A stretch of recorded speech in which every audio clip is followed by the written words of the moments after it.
Welcome to the Bookish Hour with your hosts, Sarah E. Burr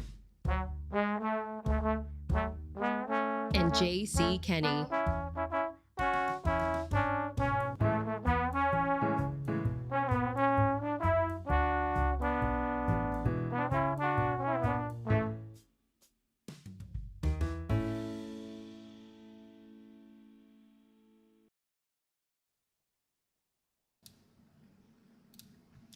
And we are live. Good evening, everyone. Welcome to the Bookish Hour. I'm Sarah Burr. And I am J.C. Kenney. And Sarah, it's Thursday night, aka Baby Friday. We've got holiday-ish weekend coming up. We got a fabulous author. I think it's time to get bookish. I think it is time. And what a week it has been, I think, for the, at least for me, from a writing standpoint. It's been really productive, and I feel really inspired to be here, especially since our guest joining us this evening is such a prolific author. Molly MacRae, welcome to the show. Thank you for joining us. Thank you so much for having me. This is a lot of fun. We're going to have a great time this evening. And I know that our viewers are going to be really excited to be learning about both your new upcoming project that is being released in June, but also, you know, just kind of getting to know more about your backlist, all of the series that you write, and understanding, you know, what has drawn you so deeply to the cozy mystery genre. Because I'm sure JC and I will definitely kind of feel that kindred spirit with you on that front, because we love cozies here. And how? Yep. And before we dive in, we want to give a quick shout out to folks who are joining us here live this evening. We've got Mark, Farmhouse Reader, DHB, and Rotorhead all chiming in with variations of hello and happy Thursday. Thanks, guys, for being here. Remember, if you have any questions for Molly as we go through the show, please feel free to drop them in the chat. But to get things started, Molly, would you mind, for our viewers who may not be familiar with you and your work, giving us just a little bit of an introduction to your background and the books that you write? Sure. I love everything about books. I love and stories. I love reading them. When I was a bookseller, I managed an independent bookstore. I loved selling them. And then I was a fake librarian for almost 20 years, and I loved lending them. And I also love writing them. So it's just something I always wanted to do. It's one of those goals, and you hear from your English teachers in high school, it's a pipe dream. People can't make their living. Most people don't make their living writing. And I thought, yeah, but I will. So, but it took a while because life intervenes. Got my first short stories published when my children were young. And I started with short stories because I love them, but also because they take less pencil. They're shorter. You've got a busy life. Mm-hmm. When the bookstore closed, I thought, well, now's the time to write a book. I've always said I want to write a book. I've got the time now, better do it. So I set myself some goals. That first short story would be published by the time the youngest was in kindergarten, and that happened. That was nice. Nice. Second goal was, yay. Oh my God, that was an exciting day. Well, tell us more then. Oh, we lived out in the middle of the woods of East Tennessee. Nearest neighbors through the woods. Belonged to a small writing group with 4 other people. Turns out we were all exactly the same height. There were 2 men and 3 women in the group. We were all exactly the same height. It was very strange. When my first story sold, one of those women lived through the woods from us. There was a little pathway, but there's limbs down and trunks down. So I got the letter in the mail saying that my story was accepted at Alfred Hitchcock Mystery Magazine, and I took off running through the woods, leaping like a deer over the fallen limbs, and it was just very exciting. Yeah, that is so cool. Well, thanks for sharing that. Because that's one of the things that Sarah and I talk about a lot on the show is, yes, writing is a tough gig, but it's so much fun to hear stories like that. We do have successes, and we do have those high moments. And so thanks for sharing, and I apologize for interrupting. No, that's all right. I've had amazing luck in my writing career. And just, you said prolific writer. I don't think of myself, I worked for years and wrote, and so that, two different lives. Plus there's the family life. Every once in a while I stop and think, wow, I'm writing book number 21. And they were all published. And that's just bizarre to me. But it's what I wanted to do. And I'm so lucky. My dad used to say the best kind of game was part luck, part skill. Because if it were all luck, some people would drop out because they'd have no luck. If it was all skill, there'd be people who drop out because they have no skill. But if you got that, it's a gamble. And that's what writing is to me. You've got to have the skill, but you got to have some luck too. I think I was very lucky. I think things fell into my lap, but I put my lap in the right place to catch that luck. But I just feel very lucky. Well, and the cool thing is my last name, MacRae, means son of luck. Oh, there we go. Very nice. Well, I think that the fact that you acknowledge that luck, I think is a big thing, Molly, because I think that there is there's something to be said about the writer that realizes, how, our privilege and the ability that we have to be able to do what we love to do. Yep. So I think that's a great reminder to know that, yes, you can hone your craft for as long and as hard as possible. But there is that gamble that we all have to take when putting our work out into the world. And you just mentioned that you're getting ready, that you're writing book number 21. At what point so your goal was, I want to write a book. At what point was it like, I want to keep writing more books and I want to write as many books as I can? From the beginning. From the beginning. Yeah. The first one I wrote after the bookstore. It was an independent bookstore, lovely little bookstore, been there for decades. And then one year, all the superstores came to town. And it wasn't a big enough town to absorb all these big box stores without diluting all the retail money. And the bookstore couldn't compete, didn't have deep enough pockets. So we ended up closing. And then I had all this time on my hands. So I wrote the book and put it in a drawer, because that's what you do with the first novel. I would take it places. I did shop around for an agent, got some nibbles, not much happened, put it back in a drawer. Took it out of the drawer when I went to Love is Murder in Chicago must have been 2006, because there was a pitch session where you could pitch your book to agents or editors, and that terrified me. So I thought this will be a good experience. You'd have 10 minutes to sum up your 75,000 word novel and make it sound good, and hope that someone would say, yeah, I would like that. So I did that, and an editor said, yeah, I like that. I'd like to buy it. So, oh God, now what do I do? But it worked out. And then I got an agent.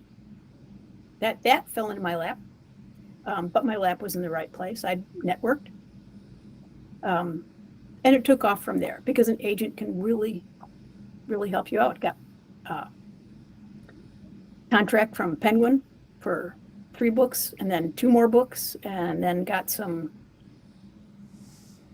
after the bloodbath at Penguin when they closed out an awful lot of their cozy books. That was a very sad time for many people. I got picked up by another publisher, and then I also got some gigs as work for hire. So I've written, I think it's 6 books that way. You get paid lump sum, and it's worth it. But they give you the characters, and you just run with that. So it just keeps going. Now I've got this new series, 2 more books to write in it, and we'll see what happens. That's always the answer is, so what will you do after that? I don't know. I don't know if I will get another contract. You never know. But I might. Or I might get, that might get extended, might have to. Who knows? Well, and that's a fabulous story, and it's so exciting. And Sarah, I'm going to kind of speak for you. I apologize for speaking for you, but I think the two of us could spend the next, 15 minutes talking to you, Molly, about your story, just because there's so much there and it's so encouraging and so inspiring. But we're not going to do that right now because you mentioned you have this new book coming out. Mm-hmm. And so tell us about it. This sounds fun. It's the first book in the new Haunted Shell Shop series. And I previously had the Haunted Yarn Shop series. And this is interesting to me because I don't believe in ghosts. It never occurred to me that I'd be writing books about ghosts, but wow, here I am. And so the ghost in this is a pirate, 18th century pirate, died in 1750, who's on Ocracoke Island off the coast of North Carolina, which is a pirate. Historically was a pirate haven.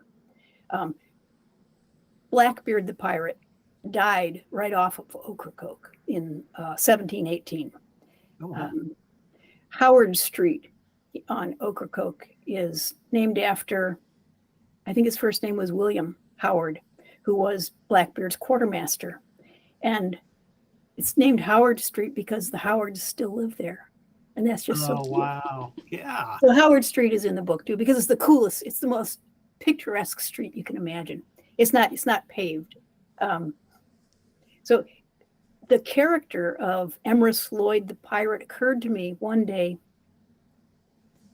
when you were a child, or even now. Do you ever look up at the clouds and see shapes in the clouds? There's a rabbit and there's a teddy bear. And mm-hmm. I was brushing my teeth one day, quite a few years ago, and our sink at that time was that faux marble with swirly patterns in it. And we lived there for 15 years. I'm brushing my teeth, and all of a sudden I looked at, oh my God, there in the swirls was a pirate with this big plumed hat. I'm like, God, we're haunted. Our sink is haunted. And it just came into my head that would be a great, a pirate ghost would be a great character. And I kind of pitched the idea as a joke, but it worked. So it worked in your favor. The main character is a woman who's a new widow, early 50s. She's a malacologist who studies freshwater mollusks. Like, they have great names like fat muckets and stuff. There's not a lot of work for freshwater malacologists. So she also interested in all things shells. She has written some folklore, picture book folklore, retellings of shell fairy tales and things, folk tales. And she goes to Ocracoke after her husband died, year and a half ago.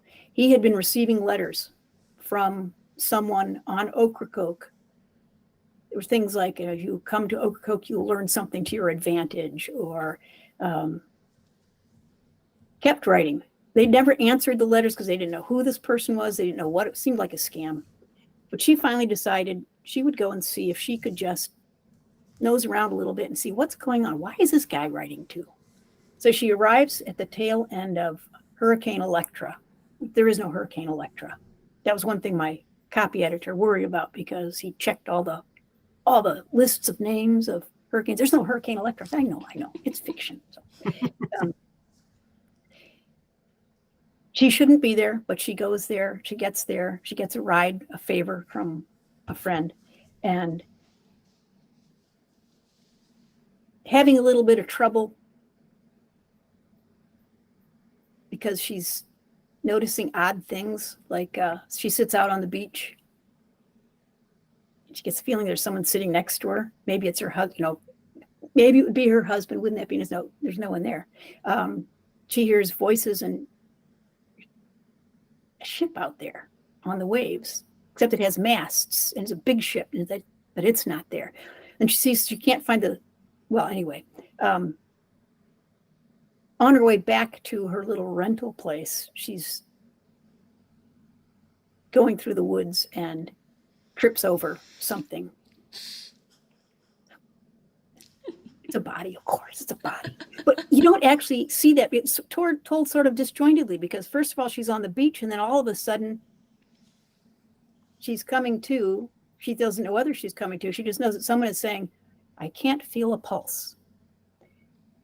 And she wants to say, try harder. And then she realizes, oh, it's her pulse they can't feel. And then she really wants to tell them to try harder. So she's been electrocuted, apparently, although that's untrue too. And it goes from there as to what's actually happening and what happened to her, why she's in a shell shop, and it's the shell shop of the guy she came to knows a roundabout. He's the body. She's now a prime suspect. But in the background, she also hears someone unseen singing about drunken sailors. And she's not sure what's going on, really, because who would? So it's about Maureen Nash, who hooks up with this 17th century pirate, accidental pirate, only once, didn't end well. And she is the only one, of course, who sees him, because that's the way ghosts things go, except for a few other people.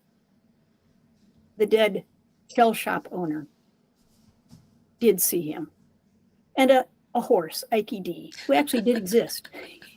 He saw the ghost too.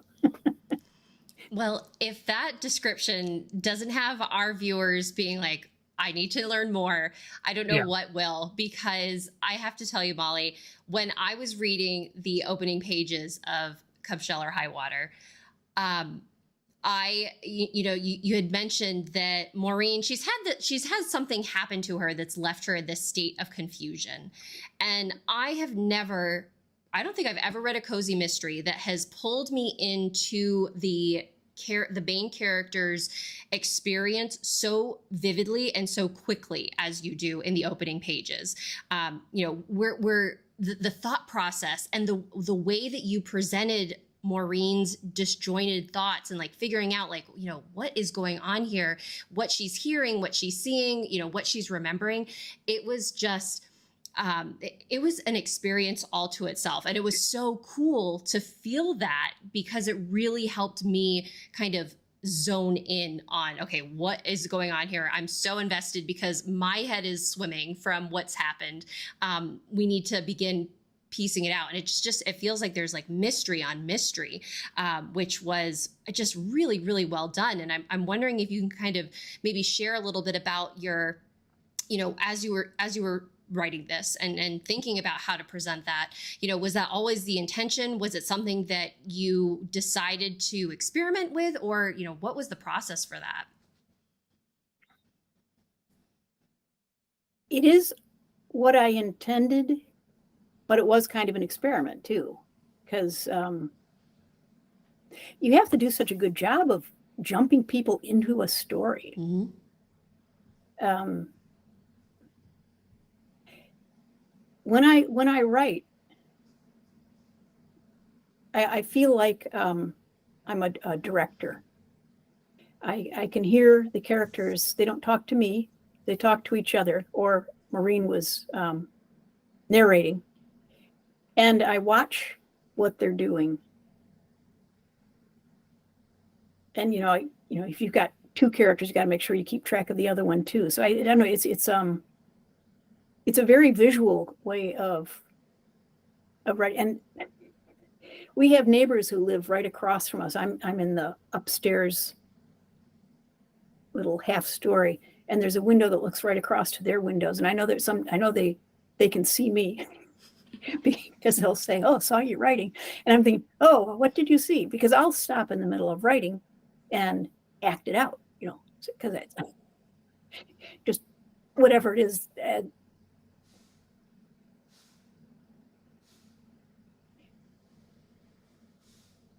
It's hard to describe how a process is, but I do. It's like I watch it unfold in my head. Mm-hmm. Well, I heard you talking. Oh, I was just going to say, like I can definitely understand that, because again, it was just so, we were there with Maureen, and it wasn't something of where you're kind of giving like this background introduction that, I know that I am guilty of, especially starting a new series, just, nobody knows anything about the character. Then you want to put it all in there. It's exactly. So hard. And it's so hard to be like, oh, like, let me just give you some background about who my character is so that like what we're doing here. But, the way that you had the scene unfold where we're learning all of this stuff about Maureen, but there's also like so much that we don't know as we're moving through. And I think that actually like lends this like this very enticing element that, again, like felt very unique to me as a cozy mystery, because and we could probably dig into the other supporting characters a little bit more, because they are they are a hoot. The two that I'm referring to are a brother and sister duo, Gladys and Bert, which love their names, by the way. And they don't necessarily trust Maureen based on this information that she's giving them, and the fact that like she's broken into this shell shop and she's shell shocked, and there's just like so much going on. And so it was such a really, really cool experience. And I think I think that cozy mystery readers are going to be in for a really, really big treat, because it's something that it's familiar in the sense of like small town, new person to town, we got a dead body, like what's going on here. But there was just so much new freshness to it that I really, really enjoyed. Thank you. I was trying for that. My worry now is that with the second one, which is what I'm writing now, that I won't be able to recreate that. Yeah. I'm going to have to go back to and look.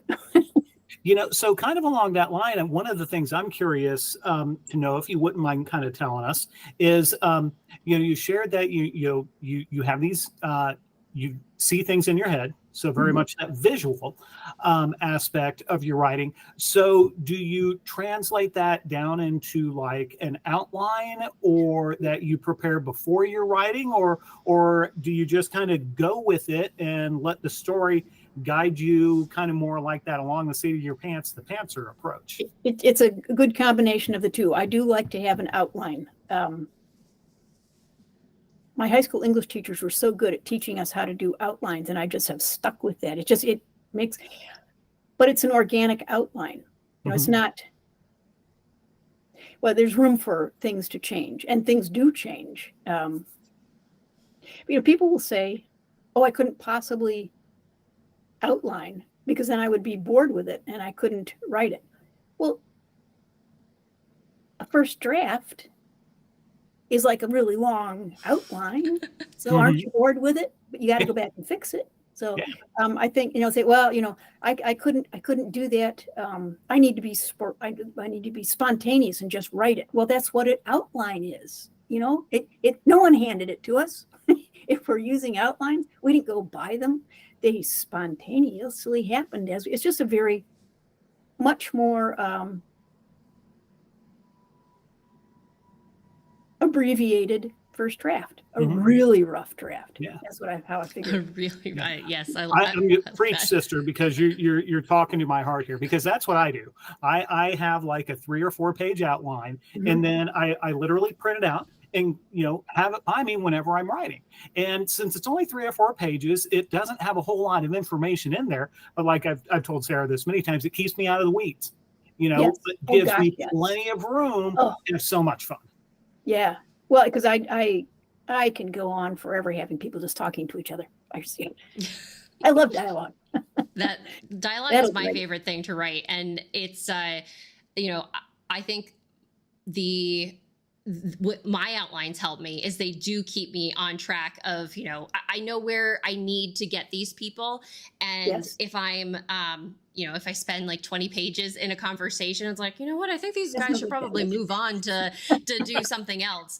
And so it's very much that guide that like, I know that I can get to the end using it, but it's not so, I think that it's often, construed as you have to stick to your outline. It's like, no, you don't. Why? Like there's absolutely no reason why you have to stick to your outline. And so being able though to like use it as that guide, or, holding your hand to the end, I think is a very, very smart way to, especially if you're writing your first book. I think that, it's an invaluable tool. It is. And if you have a contract, if you have a deadline, oh yes, it really helps to have something set so that you can work towards it, instead of getting done and then saying, oh, now I got to rewrite the entire thing. Mm-hmm. You still might have to, but so when you write, do you write a rough first draft and then go back and revise it, or do you revise as you go along? I would say that I have a bad habit of kind of going back from my previous day's work. Yep. And like kind of picking apart, like, okay, like, the last 5 paragraphs that I wrote, let me revisit them so that I can keep going.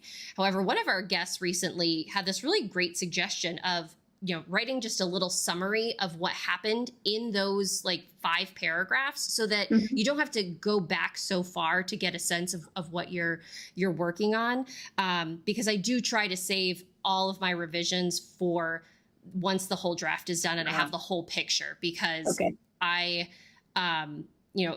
changed killers during a manuscript, and I've changed characters. I've made characters disappear. That's like, I actually don't need them here. And so saving all of that until the end, I think, is easier for me to then go back and pull it apart. Yeah, what I do something similar, but different. And to your point, Molly, we do it however, whatever works for us. Yeah, I have likened it to building a house, in that my outline is like my foundation, and then that first draft. And the way I'll do it, I'll just pick up whenever I stop. I just pick up the next day and go. And I'll read the last paragraph, but then go from there, because I've got my little handy dandy outline there next to me that I kind of refer to. And then I'll finish that whole first draft. And then what I do that is a little bit different than everybody. Well, not everybody. I go ahead and print that out and break out the old school red pen and bleed all over it. And so that way, after I've done that, it's what I found for me is that really makes me focus on the story. And so that way I'm catching the errors, not just, I'm catching the plot holes, I'm catching the smaller stuff. And so that way, after I've gone through and bled all over it with the red ink, when I go back and type all those changes in, I've kind of had the benefits of kind of like 2 rounds of revision almost. So then I built the walls and kind of put the roof and all that kind of stuff on. So that's kind of the way I think about it. It's a good way to do it. And I love printing things out. I like to, sometimes I'll take, let's see, I was working on one thing and I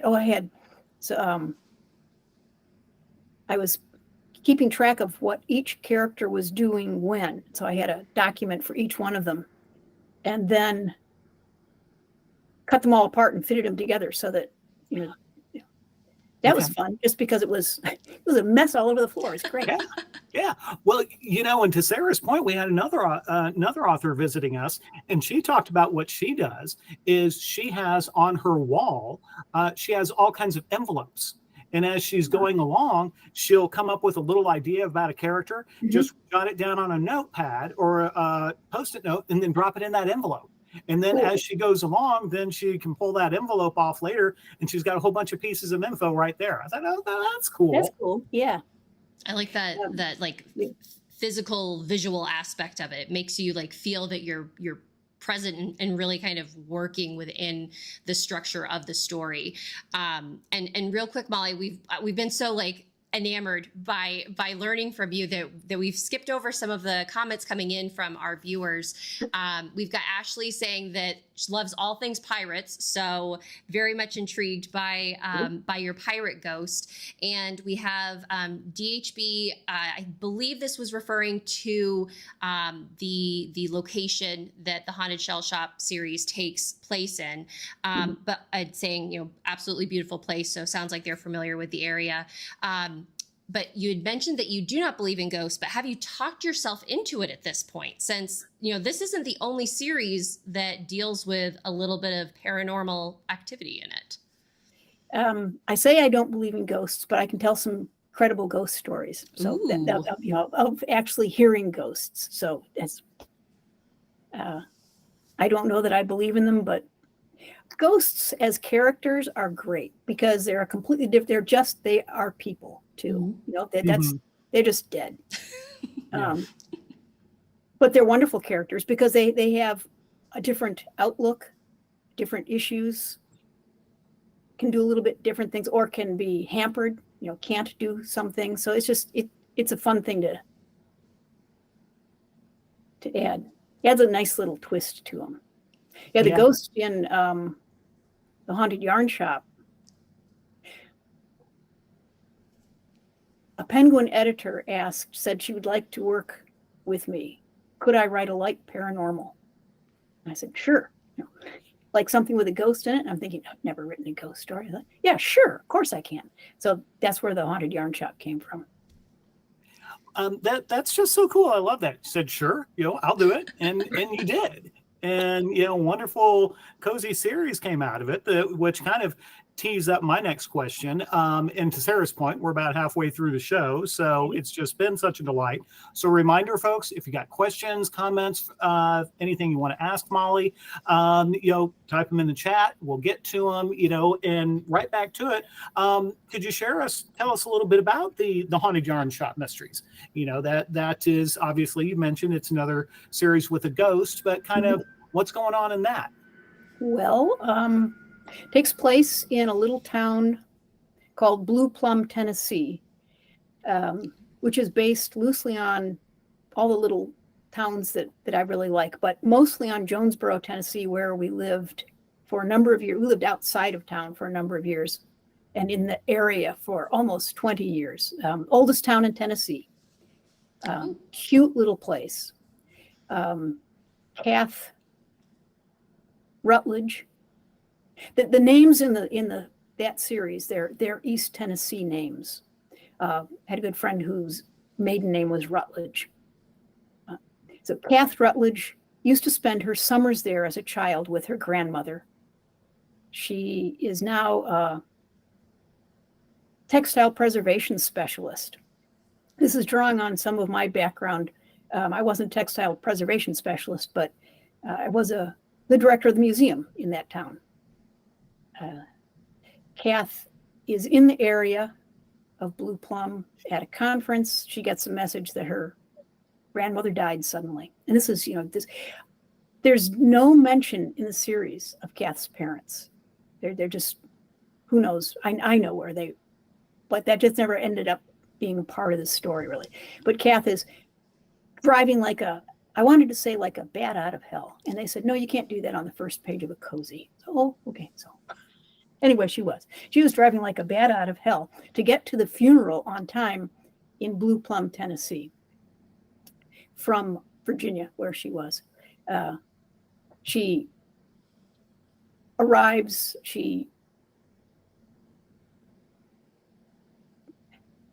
various things happen. She isn't able to stay in her grandmother's house because of an issue. It's locked. She didn't own it. Just all those years. And her grandmother's cousins, once removed or twice removed, are there, and they're really irritating people. Twins, the Spivey twins. Spivey's an East Tennessee name too. So she is able to stay in a caretaker's cottage on the Living History farm just outside of town. And while she's there, feeling really sorry for herself because her grandmother has died. This was, her rock. And her grandmother left a letter for her that's totally weird, saying, well, I'm a bit of a witch. And now it turns out you are too. It's nothing. It's just I was able to help my neighbors out when they get in a bit of a pickle. And Kath is going, whoa, what did we? And then then she hears someone sobbing in the kitchen of this little place where she's staying. And she goes into the kitchen, and there's this like really damp, gray, sobbing woman that she can see through sitting at the table. And it's Geneva. The ghost can't tell her that her name is Geneva. Geneva's been a ghost. She doesn't know how long she's been dead. She doesn't know why she's here. She's been a very unsuccessful ghost because no one has ever known that she was there doing anything. But now Kath can see her, and this thrills her, sort of wakes her up. And so Kath, of course, has inherited her grandmother's yarn shop and fabric shop in Little Blue Plum.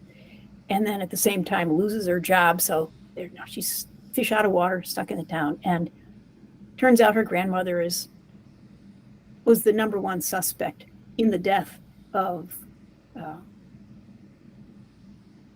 someone. So yeah, she gets drawn into being in Blue Plum. She loves Blue Plum. But it's a different sort of situation. She runs into a burglar. She runs into a sheriff's deputy who's a total clod. In fact, she calls him Clod. It's the usual sort of cozy setup with a lot of fiber and fabric lore in the background. Her grandmother was a weaver, a spinner. And it's a little town that, I loved Jonesboro. We lived in East Tennessee for about 20 years, and then my husband lost his job as an engineer. And we always knew that if he lost that engineering job, electrical engineer, he wouldn't find another one probably in East Tennessee. Yeah. So we had to leave, and we're in Central Illinois, which is a good place to be too. Great place to be. But gosh, we miss East Tennessee. So beautiful. Well, I visited there a lot, and yes, it is just, because I live in Indianapolis, so to get down to the Smoky Mountains, Knoxville, that area down there, it's easy for me, and it's folks, if you haven't been to that part of the country, you really need to, because it really is breathtaking. Have you been to Jonesboro? I have not, so I may have to change that. Yeah. What a great little place. Yeah. Well, about as far north and east as you can get in Tennessee without being in North Carolina or Virginia. Not quite, but just about. Okay. So listening, Molly, to the description that you just gave of the Haunted Yarn Shop series, what are some of the elements that readers who have enjoyed that series are going to maybe recognize or connect with, or kind of feel that, this is a book that Molly wrote, when they are reading Come Shell or High Water? Okay. Something I hear from my favorite comments I hear about the Haunted Yarn Shop or the Highland Bookshop is that they feel as though they're there. Or someone will say, I want to move into that book. I want to live there. Or like I got a email from someone after reading one of the Highland Bookshop books and said, I was in Scotland, or I don't know, she might have been, I'm in Scotland and I cannot find Inverscale, the town. Can you tell me where it is? Oh, I'm so sorry. No, I made it up. She was so sure it existed. And so that's cool. I think they'll feel that about Come Shell or High Water. Mm-hmm. I have other readers who will say, your characters are my friends. I know these people. I still get emails saying, I miss Geneva. That's the ghost. I just miss her. Will she come back? And I said, well, I hope so someday. But I hope that some of the characters in the Haunted Shell Shop will have that same kind of resonance for them. I know that I was so vested in just figuring out who these people were in this small island. And so I would love it if we could maybe introduce some of those characters to our readers. We've talked about Maureen, and one thing that I think, again, that this book just really brought me into not only like her experience, but her pain that she's dealing with. You know, she is a very, she's very upfront with how she's handling her husband's passing. And I think sometimes in the cozy mystery genre, we don't necessarily dig into those heavy emotions enough. I know JC and I, we try to kind of pull the layers back on mental health and really showing our main characters dealing with the trauma of finding a dead body or being accused of murder or having a murderer come after them. But still, you know, keeping it within that cozy atmosphere, which is a struggle at times. But I just thought like Maureen and her, the way that she interacted with her children was just, it felt very real. And I was there with her pain, and knew that she was trying her best to move forward, but not necessarily forget and move on, because sometimes I feel like that can happen, to be like, oh, my main character's had this trauma, but we're going to move past it. She's bringing us with her on that journey. Well, yeah. And the situations she finds herself in, she's not entirely sure what's real and what's just projection. She doesn't even know if this ghost, because no one else sees it or hears it, is she just hallucinating because she misses her husband so much? Because her husband, they share some characteristics, the ghost and her husband. Not enough to make it real, but I don't know. I don't know how you make that real like that, except that it might help to be old. The older you get, the more you've experienced people dying. So I one of the things kind of along that line, experiencing people dying, you know, as with any cozy mystery, we're dealing with an amateur sleuth. And I guess one of the things I'd be interested to know, as far as, you know, with Come Shell or High Water, she chooses to investigate this. Obviously, if she'd have chosen differently, there'd be no book and those kind of things. But, you know, what can you talk a little bit about, you know, her motivations? Why, what is in this, you know, grieving woman that says, no, I'm going to kind of stand up and I'm going to figure this out? Well, part of it is because people are suspicious of her. Gladys and Bert are, and then the deputy is. And so she's standing up for herself. And then we I don't want to give too much away, but we come to find out a key piece of information. And it's like that, well, that really makes her look guilty. So she's got a compelling interest to investigate, although it is such an odd thing to do, isn't it? Oh, but partly though, because it's post-hurricane, it's not a sheriff, he's the captain of the Ocracoke Sheriff's Station. He's there, and then he's got the deputy, but he has a second deputy who is out of commission because he fell off a roof after the hurricane, fixing the roof. There's limited manpower, person power for helping the sheriff. And she came there to begin with to find out what Alan Withrow was up to, writing these letters to her husband. So that's part of it too, because now he's dead. So what is going on? And Gladys and Bert keep saying, you know, oh, he was expecting someone. It must be you. So wow, how could that be? So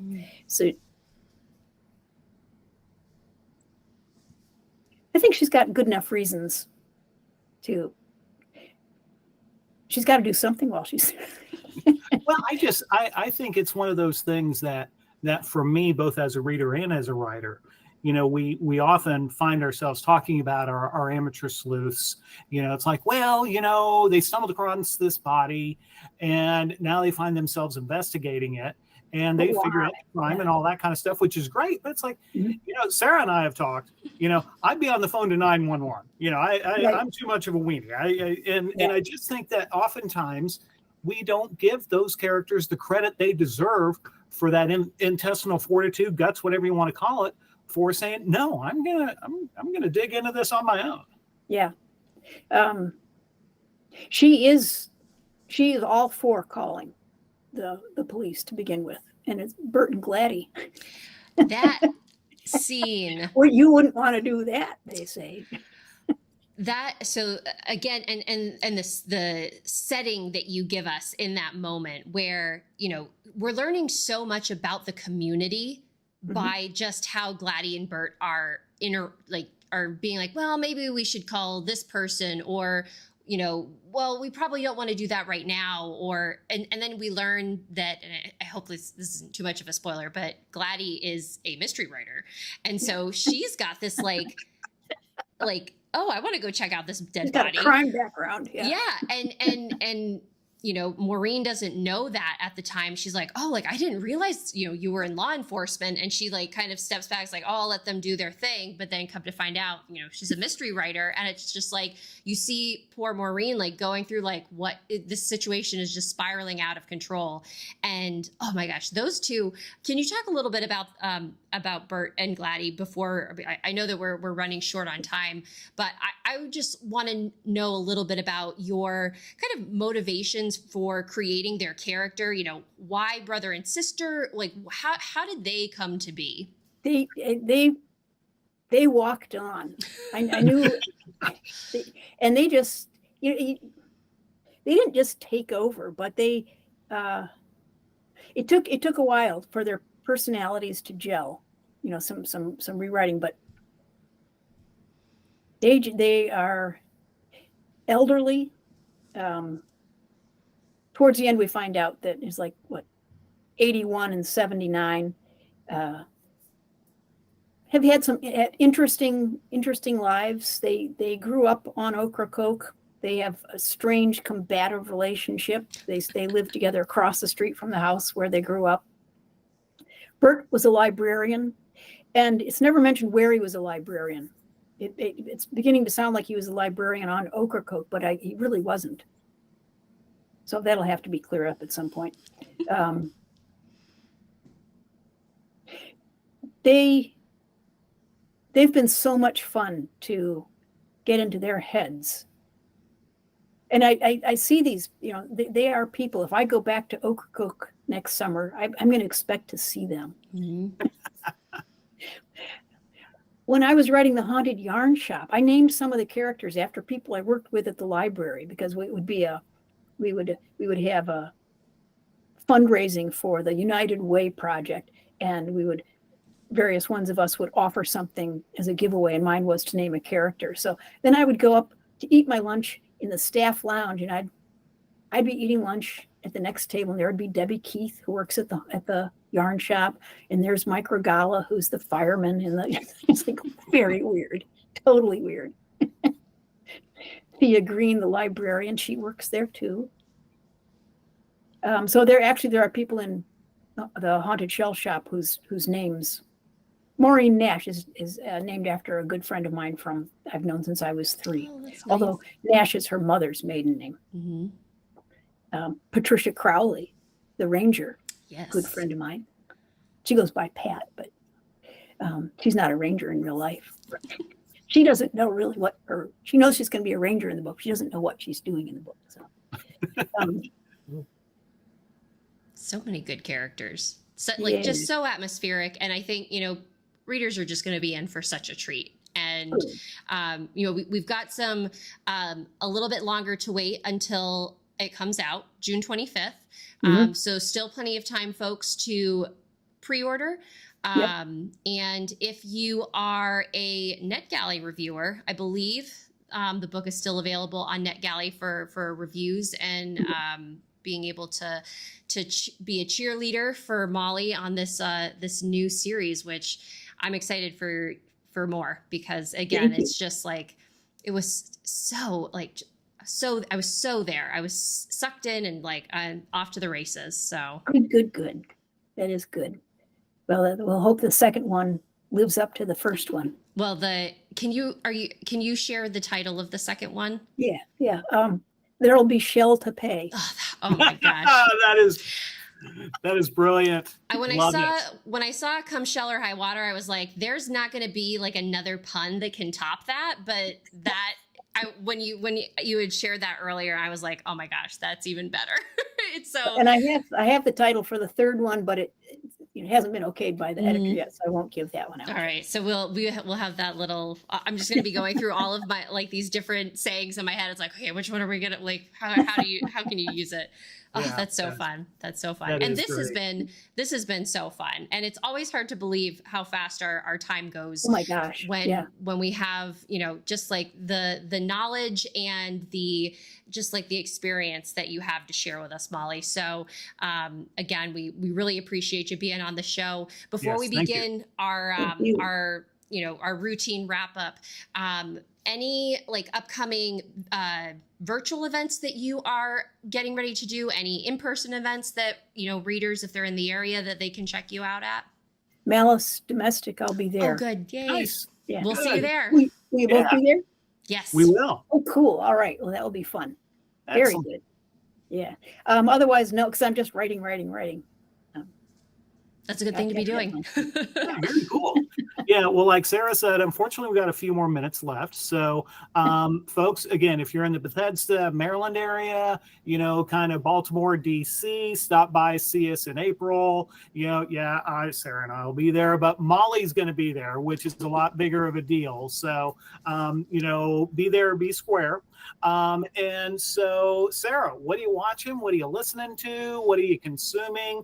What is in Sarah Burr's life? So on my manga journey that I've been going on, I just finished reading a 19-book series that is called Something Is Wrong With Us. Whoa, it was twisty and like super dramatic. And it was more of one of the more like, I think, adult, mature, probably it was very much like Succession meets Dynasty stuff going on, but it all took place in like a confectionery shop. So I was learning so much about like the art of like it's like wagashi and these beautiful creations that these folks are warring over. So that was very enjoyable, very twisted. Would recommend it if anybody's into manga.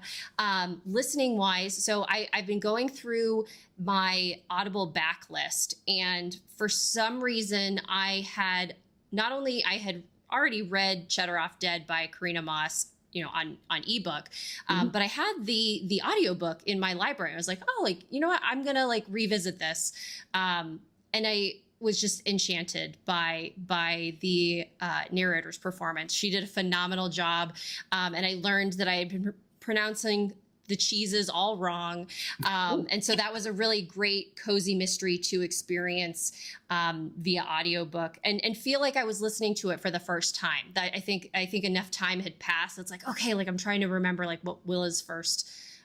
What her first mystery was about. I was like, oh, this is a nice refresher. So that was great audiobook. And then watching 2 movies to recommend, because I'm still doing our Star Trek Next Generation, our watch through. But this weekend we watched The Raven with John Cusack and Luke Evans. This is a 2012 movie that I had no idea existed, but it's a serial killer is on the loose in Baltimore when Edgar Allan Poe, it's like the week before he dies. And it's a serial killer that is kind of copycatting all of his short stories and like the deaths in the short stories. So the police pull him into the investigation. It was had everything in a movie that I love. So very much recommend for mystery lovers, Poe lovers, historical lovers. It was fabulous. And then the other movie I watched was the new Netflix adaptation of Persuasion, which is, I think, the only Jane Austen novel that I haven't read. So I didn't know the story. Obviously, since it was Jane Austen, I was like, this is going to have a happy ending. But how it got to the happy ending, I was like, that was brilliant. And so it really made me appreciate her storytelling even more, just because, she's someone that I've grown up with and just absolutely love. And I thought it was a good adaptation. So cool. Those are my recommendations. Molly, do you have anything, any recommendations, reading, listening, watching? Reading the latest issue of Alfred Hitchcock Mystery Magazine, short stories, because I love short stories. And I'm reading Glory Be by Danielle Arsenault. It's her first novel, Mm-hmm. first in the Glory Broussard Mysteries. She's going to be, we're on a panel together at Malice. Oh, Glory nice. B takes place in Louisiana. It's about a Black woman who, it's very funny, that's lots of fun. And she just decides, people don't pay attention to Black women. Things happen to Black women. People don't pay attention, but so we have to do it ourselves. Mm-hmm. So she's becomes this amateur sleuth, not real adept at it necessarily. She's a little cranky, but she's a great character, and her daughter Delphine is there too. Oh, that's fun. Yeah. That's a cool dynamic. Yeah. Excellent. JC, anything to recommend to our viewers? So the other night I just finished Finley Donovan is Killing It, which by I don't know if it's L or Ellie Casamino.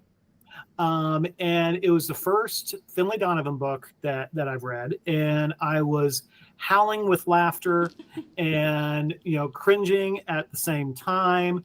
Talk about not necessarily being adept at being a sleuth, Molly. Finley definitely is not the most adept at being a contract killer, but it was just delightful and so much fun. And as far as what I'm watching, as far as podcasts and stuff like that, I do have to send another shout out to She Done It, which I like to listen to that when I'm running around in the car. But I'm watching Suits on Netflix. Finally gave in, everybody talking about how wonderful that is. And then when I need a little palate cleanser from that one, even though they always seem to be doing the right thing, at least in my mind, helping out the little guy in Suits. My wife and I are watching Petticoat Junction, taking a trip in the Wayback Machine, and it's silly and it's just lighthearted, fun, fluffy 1960s sitcoms at their finest. And so that's kind of after a hard day, if we're kind of like in not the best mood, let's just watch a little bit of that. Oh, that's perfect. I Green Acres is like one of my favorite shows. So it's like I can do Green Acres, Petticoat Junction with Green Acres. Yes. Well, and I didn't realize until we started watching Petticoat Junction that the Sam Drucker, the store owner, he was in all three: Petticoat Junction, Green Acres, and what was the third one? There was another third one that had a tie-in. Maybe, I don't know if it was the Andy Griffith Show, but there was another show. Not Andy Griffith. That's interesting. Huh. Yeah. So anyway, it'll come to us after crossovers and all kind of stuff all the way back then. Beverly Hillbillies. I was just informed. He was really. Yeah. Oh yes. Sort of very tangential though, wasn't it? Yeah. But you're right. And your book selection, JC, is very timely, I can imagine, because as Molly had mentioned about Malice Domestic, JC and I will be there, and actually the Bookish Hour is going to be there. Cool. We are going to be a featured panel on the Saturday of the conference, which is extremely exciting and extremely nerve-wracking at the same time. Our goal is to film the show so that we can then upload it to our channel to share with you all. That's if all of our technology is working, because unfortunately I can't pack up my 3 screens and desktop and take it down with me to Maryland. So we're going to do our best to be able to share the show with you guys, because we have a legendary panel that we are going to be chatting with. But we're going to be chatting with them in the style that you guys know and love here on the Bookish Hour. So we have El Casamino will be joining us. We have Lori King will be one of our interviewees, and S.J. Ronson will be there as well. Oh, yeah. So I think she says Roseanne. Rosen. So we've got, it's going to be, we're really excited. And that's great. We've got some good pre-reading to do. Yeah. Boy, they're all wonderful. And it sounds like, Molly, you are being a very kind panelist and also reading, the folks that you're going to be speaking with. Do you happen to know what your panel topic is? It's small towns. Small towns aren't really all that cozy, are they? Oh, well. Leslie Budowitz, Danielle Arsenault, Delia Pitts is the moderator. Nice. and there's one more person, and that's terrible. I don't remember who the last one is. Well, they picked the right person asking you to be there because you know you've got that cozy atmosphere mastered, and you know, from what you've shared about the messages that you've had from readers, and just, you know, from my personal experience being in one of your books with, you know, learning about the characters and the setting, that's going to be a great panel for you to speak on. So hopefully our times aren't conflicting so that we can stop by and watch. I think mine is on Saturday, so I'm hoping that as soon as you said Saturday, I thought, oh no, I hope not. But so one last thing about doing writing small towns and writing things that are kind of funny about small towns is you have to have fun without making fun, and I think that makes a difference too. Agreed. Yes. I think that's I think the challenge that we have in every layer of humor, because, you know, it's easy to make fun of our main character because we can kind of, you know, they can play off their faults and you know, what their insecurities are and whatnot, and use that to their advantage from like a self-deprecating standpoint. But when they're viewing others and viewing the world around them, being able to do that in a respectful manner, but, you know, also being able to do it humorously is, I think, it's a very fine tightrope to walk. Yep. So that's a good point. And again, we could learn so much more. So you'll have to come. You'll have to join us here in the future for when we have, hopefully, book 2 to look forward to in the Haunted Shell Shop Mysteries. Can't wait to see what Maureen gets up to in that one. But again, Molly, thank you for sharing your time with us this evening. It was a pleasure getting to chat with you. And as a side note, everybody, I'm not sure if folks have made the connection, but Molly and I are actually on the Writers Who Kill blogging team together.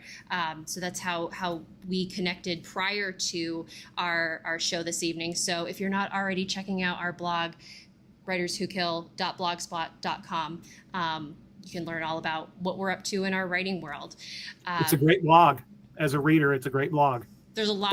There's a lot of cool stuff that gets posted. I'm usually like, I'm going to talk about my characters, but everybody is like, I've learned so many cool things, and you know, just a couple of the blogs that I've read that are coming up, and the things that I just learned in them. It's like, oh my gosh, like what a great place to be. So pencils. Yeah, who knew? Who knew? And to learn more about why we just said pencils, make sure that you check that you check in the upcoming days. Again, to our viewers who joined us live, guys, thank you so much for being here. We really appreciate you sharing your evening with us, for your comments, for your enthusiasm. We always appreciate it.